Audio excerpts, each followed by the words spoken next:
Luc 10, 21, 22. On va voir quelque chose qui réjouit beaucoup le Seigneur aussi. En ce moment même, Jésus tressaillit de joie par le Saint-Esprit.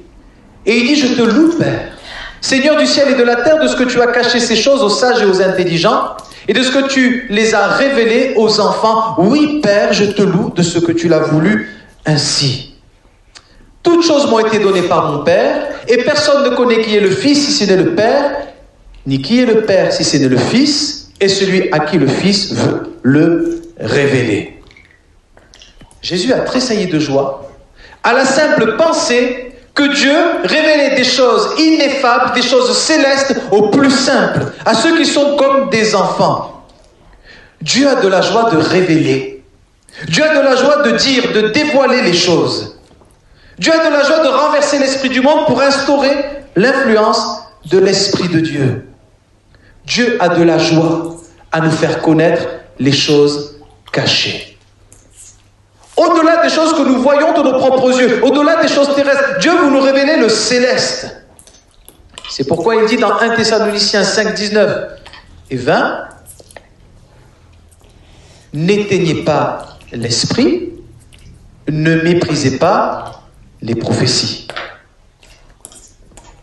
Si je méprise ce que Dieu veut me révéler, ce que Dieu veut faire passer de caché à connu, je l'attriste. Mais si je fais partie de ceux qui disent « Parle Seigneur, ton serviteur écoute, ta servante écoute », alors je fais la joie de son cœur parce que comme nous sommes ses enfants, il veut nous faire savoir les choses que nous avons besoin de connaître. Alors, ne méprise pas les prophéties, c'est-à-dire ne méprise pas ce que Dieu révèle, ne méprise pas sa joie de révéler.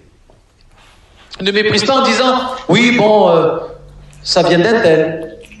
Oui, bon, est-ce que vraiment je dois faire comme Dieu me dit ?» Ça, c'est mépriser. Mais quand tu dis « Oui, Seigneur, j'écoute et je fais ce que tu me dis », là, tu fais la joie du ciel. Alors Dieu dit, 1 Corinthiens 14, 1, aspirez. Aspirez à la révélation. Aspirez au don spirituel. Aspirez à ce que Dieu veut faire connaître. Aspirez à être des instruments de révélation entre les mains de Dieu.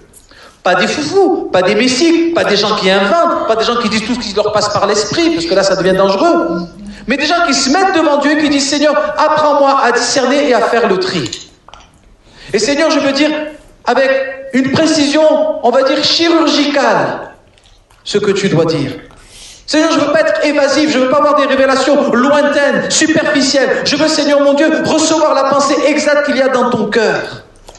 De manière à ce que lorsque je prophétiserai de ta part, lorsque je donnerai une parole de connaissance, une parole de sagesse, lorsque, Seigneur mon Dieu, je prierai pour quelqu'un qui est malade en proclamant sa guérison, lorsque, Seigneur mon Dieu, je recevrai un discernement des esprits de ta part, je ne fasse pas de l'à peu près.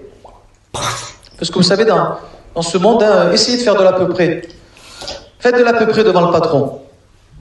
Il va vous dire, non, moi je veux de la rigueur. Je veux quelque chose de précis. Hier, j'étais au salon pour ma fille, on allait au salon de l'alternance au Parc Chano. Et il y avait avec les écoles, tout ça, qui présentaient leurs activités. Et puis il y avait une activité où il y avait un simulateur de soudure. Et j'ai vu un jeune qui simulait une soudure. J'ai vu dans l'écran, je ne m'y connais pas en soudure. Je me suis dit, il n'y a rien qui est soudé. Et l'animatrice qui était là, elle a dit, non, c'est trop à peu près. Il faut que tu sois plus précis, plus rigoureux. Et dans notre vie spirituelle, nous avons besoin de cette précision, de cette rigueur, de dire, Seigneur, inspire-moi de manière précise. Je veux écouter le mieux possible. Aspirer au don spirituel. Et pourquoi ça fait la joie de Dieu ? Parce que lorsque tu aspires au don spirituel, Dieu va t'équiper et Dieu va répandre sa bénédiction au travers de toi.